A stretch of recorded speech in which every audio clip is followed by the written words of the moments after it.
Pre-market instant analysis, Drew Kanaly, Kanaly Trust Company in Houston. Morning, Drew. Morning, Mark. What do you make of this market? Well, it's a market that's approaching 100% pessimism. You know, they're still very disappointed about the Fed's last response on the interest rate cut, and so that's you're right in 100% pessimistic territory right now. On the other hand, we're still, I mean, we've been kind of locked in a range here for quite a while, from the high 12,000s up to 14.1 or so, and we're still in it. So clearly the pessimism is not uncontained.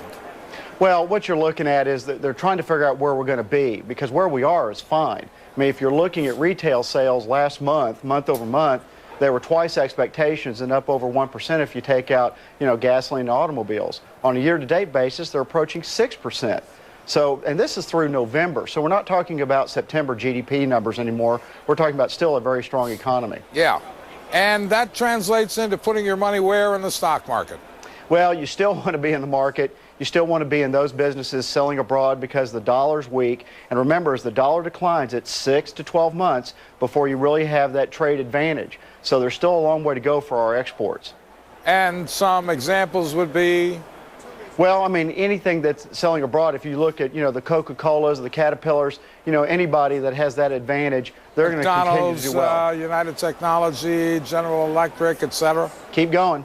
Boeing, whoever it is. Boeing, great example, yeah. There we go. So it's all those things. And so as you look, as housing's declined, exports have increased, and that's been the offset, and that's the reason why you still have those strong GDP numbers. How about a little bargain hunting in the financials?